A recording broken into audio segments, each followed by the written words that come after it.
welcome to Get Relief RX. My name is Shelly and I'm one of the health coaches here. I am here to tell you a little bit about what has come in your first prescription. First things first is your prescription. It will come in a bottle just like this and it will have your prescribed dose right on the front. The second thing that's going to come in your package is going to be 4 oral syringes. This is going to be one for each week that you are on your medication, and each syringe will be used every day for that week. Okay, let's talk about your prescription. It's gonna come in a bottle just like this. Your prescribed dose is gonna be right on the front. To use it each day, you're gonna open the child-proof lock, and then you're gonna have a seal-safe stopper that's right there at the top of the bottle. This stays on your bottle. You're gonna use 1 syringe per week, but you're gonna use this syringe every day. So a seven uses. This, not gonna work.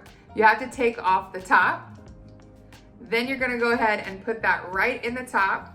You're gonna flip the bottle over, and then you're gonna pull out your prescribed dose. Once your prescribed dose is in the syringe, you're gonna flip it back over, and then this is the medication that you would put under your tongue each morning to hold for at least 5 minutes.